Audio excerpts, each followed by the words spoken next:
霞比仙境还美。 Awal film menceritakan kalau kerajaan langit memiliki Star Taker takdir atau roda takdir yang menjadi penentu nasib bagi semua makhluk hidup di jagat raya. Suatu hari, Dewa Hua membilai Bumantara dengan potongan batu dari tubuh raksasa, dan raksasa itu tidak mau menerima takdirnya, dan siapapun yang membangkang kepada kerajaan langit, maka mereka akan dianggap sebagai Satan. 女娲补天时，孕育出一巨人，就是魔王。 Akhirnya, Dewi Hua membantai raksasa itu dan potongan tubuhnya jatuh ke planet biru dan menjadi gunung Huaguo, dan kepingan batunya berubah menjadi siluman kera. Suatu ketika, Star Taker takdir menemukan gunung Huaguo, dan Dewi Hua memutuskan untuk membinasakannya, dan siluman kera pun berjanji akan menuntut balas kepada Bumantara. 心有不甘，若还有一口气，我山不复存在。 300 tahun berlalu, para Batara melaksanakan Akademi Langit yang bertujuan memilih orang-orang yang tepat untuk menjadikan makhluk Ciranjiwi. Ini adalah Dewi Azi. Dia adalah anak dari Dewi Hua yang sedang duduk santai melamun yang lagi males ikut upacara Akademi Langit itu. Dan sekolah banget dia melihat siluman kera berwujud manusia. Ya, dialah Sun Gokong. Gukong pun menyusup ke dalam kerajaan langit dan mencuri beberapa makanan seperti buah persik, klepon, dan bubur sumsum. Lalu kita diperlihatkan dengan sosok Pangeran Karman, merupakan petinggi militer di kerajaan langit, namun kelakuannya sangat angkuh dan pecicilan. Di aula upacara, Karman melihat seorang pelayan sedang membawa buah persik dan menyuruh anak buahnya memanggil si pelayan, dan karena pelayan itu tidak mau, akhirnya Karman pun memaksanya. Saking kesalnya, Karman langsung memukul pelayan tersebut, dan saat dia akan memukul si pelayan dengan tongkat, tiba-tiba dihalang oleh Sail, peserta akademi. Karman pun meradang kesal langsung menyerang Sail.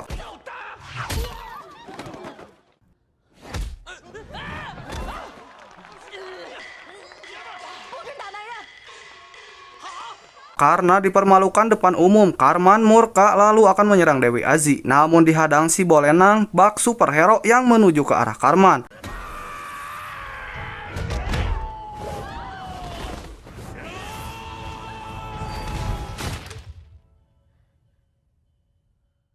Malah menyuksruk dan muncullah Gukong langsung menyerang Karman dengan jurus andalannya.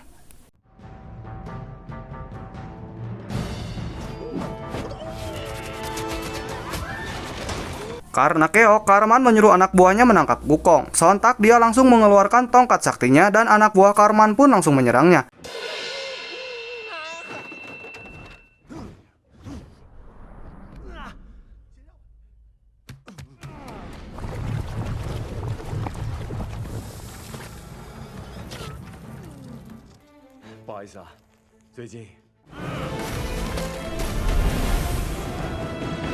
Sesudah itu, Gukong pun langsung merasa besar kepala, malah dijenggut, dan dimarahi Dewi Azi karena buah persiknya dicuri dia. Tak lama kemudian, ajudan Dewi Hua muncul yang bernama Cangkel, yang mempunyai skill dewa, dan Gokong lawan yang tangguh. Cangkel adalah jelmaan raksasa iblis, makanya pergelutan terjadi dengan panasnya.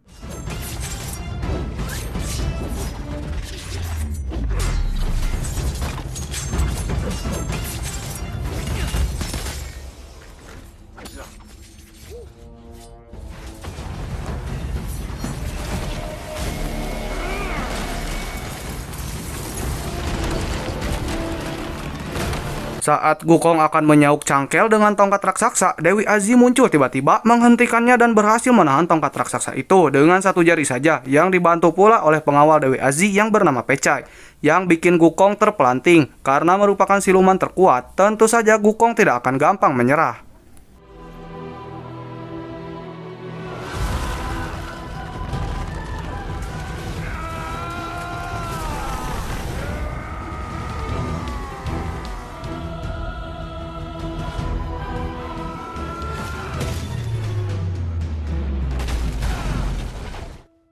Gukong pun dikurung dan dijaga oleh prajurit. Di sisi lain, Dewi Hua sedang memikirkan akan menghukum siapa. Gara-gara Pecai ikut campur bertarung dengan Gukong padahal sudah mengutus Cangkel. Dewi Azi membujuk Dewi Hua agar menghukum dia saja karena Pecai hanya membantu dia saja. Hal itu tidak digubris oleh Dewi Hua. Lalu Dewi Azi memberikan sebuah jimat kepada Dewi Hua. Cangkel langsung teringat kekasihnya bernama Dewi Layung yang pernah memberinya sebuah batu safir.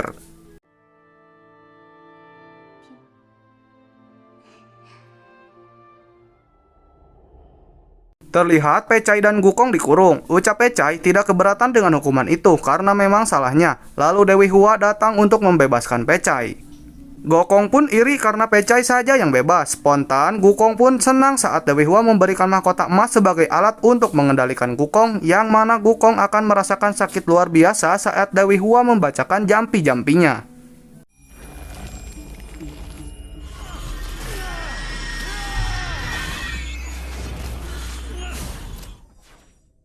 Dewi Azi pun tiba melihat Gukong kesakitan, dan akhirnya dia berpura-pura membantu Dewi Hua untuk menghukum Gukong supaya Dewi Hua pergi dan langsung menyerahkan tongkat emasnya.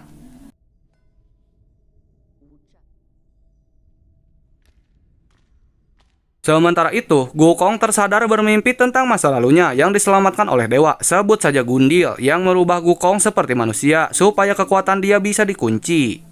Di sisi lain, Pecai berada di dalam roda atas perintah Dewi Hua karena ingin membuka kekuatan mata ketiga milik Pecai, tapi dia harus melupakan Dewi Azi biar memilikinya.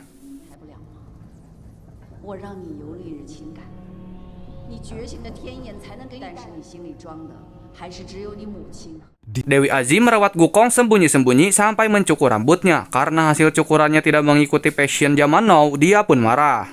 Dewi Azi meminta Gukong menjadi pelayannya. Dia pun langsung menolaknya karena Dewi Azi bisa mengendalikan mahkota emasnya. Gukong pun pasrah.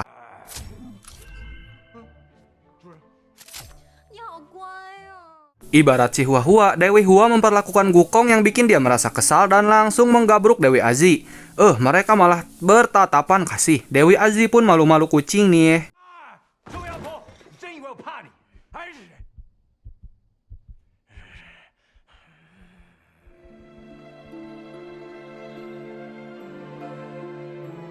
Gukong pun keluar. Dari kejauhan dia melihat kerajaan langit, yang membuat dia ingat akan dendamnya kepada roda takdir dan juga Dewi Hua. Kali ini Gukong sudah siap setelah ratusan tahun berguru kepada si Gundil. Gukong dan CS mengikuti wisata kerajaan langit dan pemandu menjelaskan tempat-tempat yang berada di istana itu. Lalu mereka masuk ke ruangan roda takdir, yang mana sebelumnya Gukong telah mencuri kunci ruangan itu dan disimpan di tas Asail.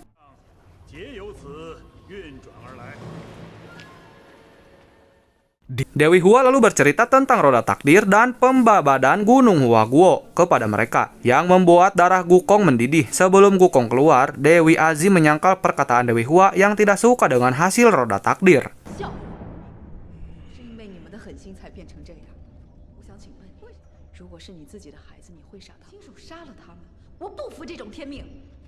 Dewi Hua sengaja bercerita Gunung Huaguo untuk memancing batu satan di jantung Gukong. Lalu Dewi Hua menyuruh Cangkel untuk menghabisi Gukong kalau dia bikin rusuh lagi. Gukong pun merangkap Sail agar masuk ke dapur agar dia bisa mengambil kembali kunci gerbang roda takdir. Gukong berhasil menyelinap ke jembatan itu, tapi saat di gerbang kedua dihalau oleh Pecai, dan perduelan pun terjadi.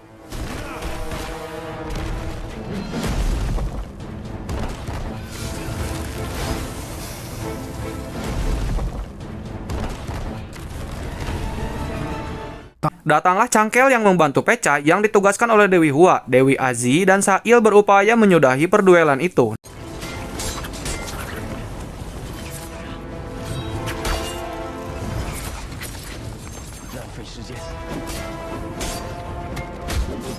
Namun Gukong malah menghancurkan jembatan itu yang membuat mereka semua jatuh ke planet biru di Gunung Huaguo.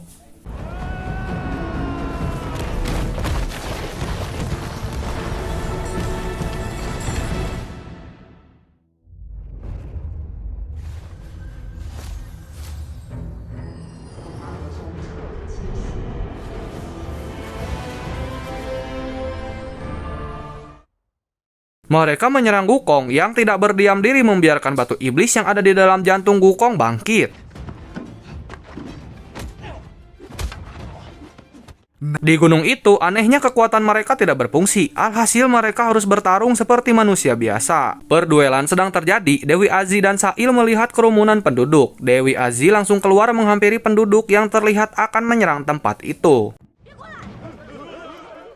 Penduduk beranggapan kalau segala sesuatu yang turun dari langit itu berbahaya, dianggap satan. Tak lama pun siluman awan dan petir datang bersama. Ternyata desa ini telah dikutuk dan diganggu oleh siluman itu yang membuat penduduk ketakutan.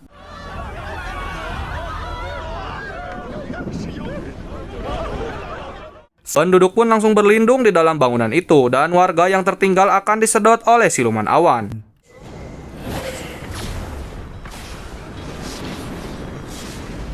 Setelah semua penduduk masuk ke dalam, ada bocah yang tertinggal di luar. Penduduk panik dan tidak tahu harus berbuat apa. Lalu muncullah wanita yang melindungi bocah itu. Ternyata perempuan itu Dewi Layung, kekasih Cangkel. Dia diusir dari langit dan sudah lama tinggal di planet biru. Cangkel yang menyaksikan itu pun langsung keluar menolong Layung dan bocah itu. Alhasil, Cangkel pun disedot siluman awan.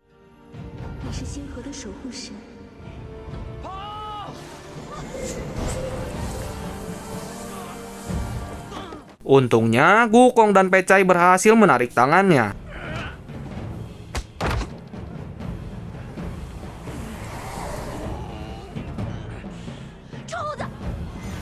Dewi Azi pun ikut menolong mereka karena melihat mereka kesulitan. Dia menembakkan panah es milik Sail ke arah siluman awan yang langsung membeku.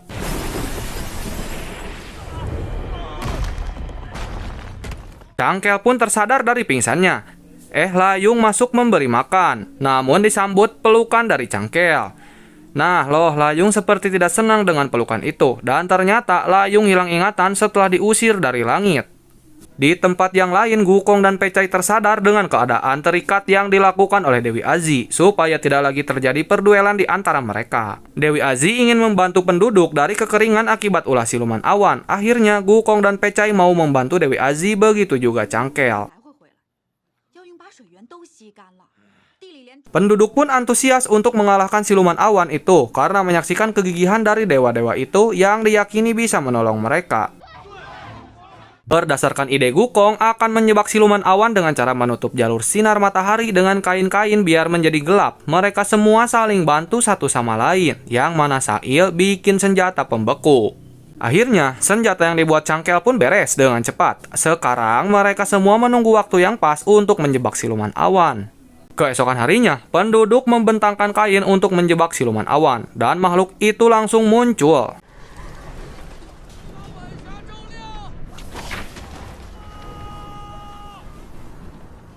Gukong pun langsung beraksi begitu heroiknya.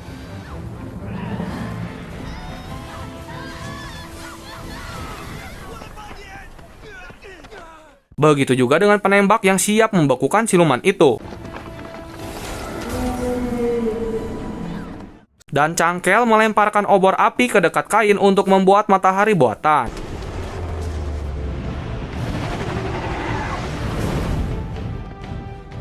Dan bersamaan dengan itu, Wukong mempersiapkan meriam es. Dan kemudian, saat siluman awan mangap, Wukong langsung menembaknya.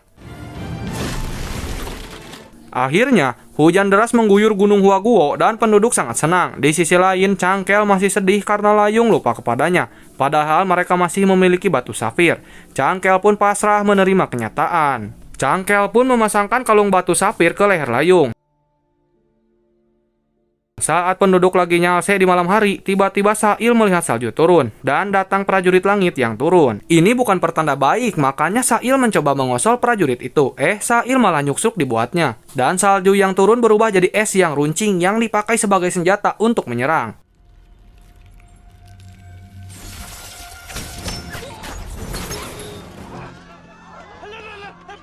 Sail menyuruh semua penduduk untuk kabur, tapi mereka memutuskan untuk membantunya, meskipun pada akhirnya prajurit itu berhasil menyerbu mereka dengan salju runcing.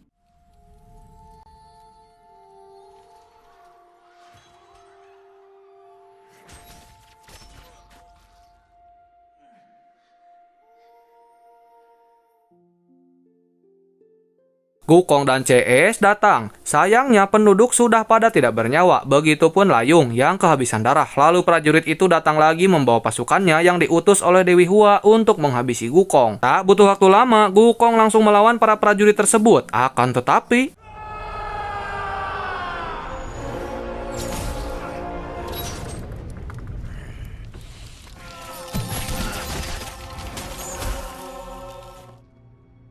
Dewi Aji berupaya membantu Gukong, tapi prajurit itu menguncinya di dalam bangunan. Saat Gukong sekarat, Dewi Hua turun ke planet biru. Dia kecewa melihat Dewi Aji yang dekat dengan Gukong. Dewi Hua memporak-porandakan tempat itu beserta orang-orang di dalamnya, saking kesalnya.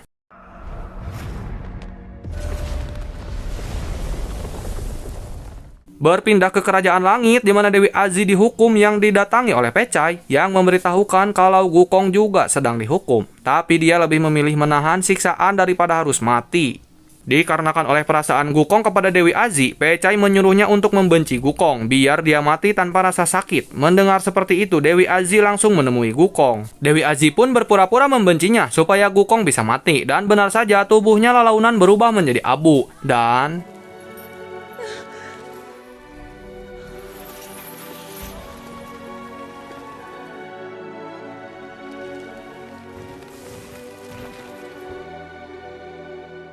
Dewi Aji berjanji kalau dia akan melanjutkan misi Gukong menghancurkan roda takdir. Di sisi lain, Dewi Hua membantu Pecai untuk membangkitkan mata ketiganya. Dia dianggap sudah bisa menghapus keduniawiannya. Saat Dewi Aji mengawasi Pecai, si Gundil membangkitkan Gukong dan Cengkel ingin Gukong menyelesaikan misi balas dendamnya kepada Dewi Hua. Gukong pun kembali turun ke Gunung Hua Guo untuk mencabut tongkat raksasanya.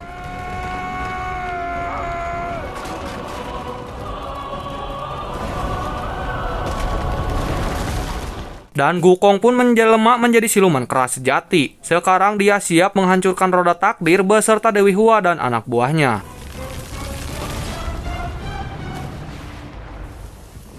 Selain itu, Gukong juga membebaskan siluman awan untuk meminta bantuan mengantarkannya ke kerajaan langit. Setibanya di langit, mereka langsung menghabisi pasukannya Karman.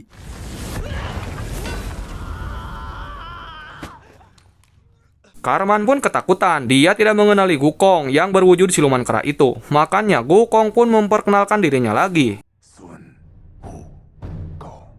Kemudian pasukan bertopeng berdatangan untuk menghalau Gukong. Karena pasukan itu bukan tandingan Gukong karena dia sekarang lebih super power, dia hanya perlu melemparkan tongkatnya dan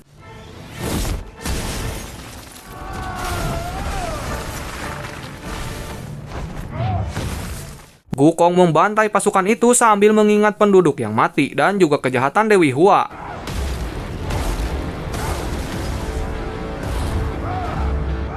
Sementara itu, mata ketiga Pecai telah muncul dan Dewi Hua terlihat sumringah. Tidak dengan Dewi Aji yang mengancam Dewi Hua yang memanfaatkan Pecai untuk memperkuat dirinya sendiri. Dewi Aji akhirnya memilih untuk memberontak.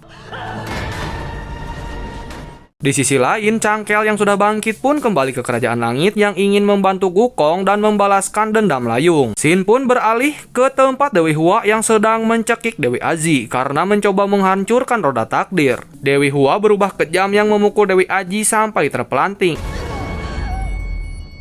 Untungnya Gukong datang yang berhasil menangkap Dewi Aji. Lalu Cangkel masuk untuk berduel dengan Dewi Hua.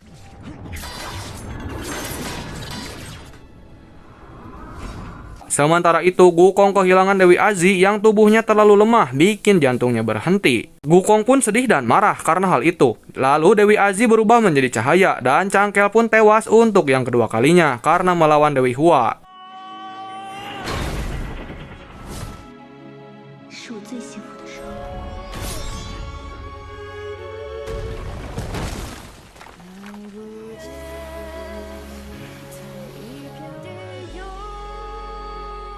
Melihat kejadian itu, Gukong berusaha menghancurkan perisai Dewi Hua.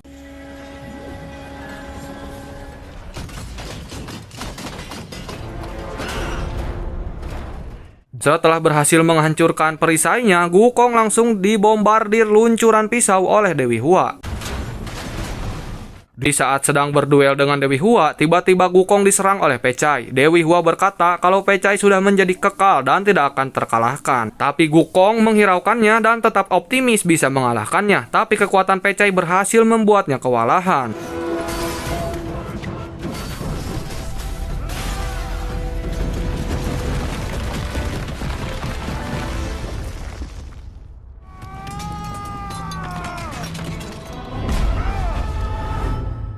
Sesudah perduelan itu, Dewi Hua turun untuk memuji Pecai yang telah menghabisi Gukong, yang ternyata belum mati, dan Pecai memutuskan tidak menuruti perintah siapapun, sebab dia belum bisa melupakan Dewi Aji.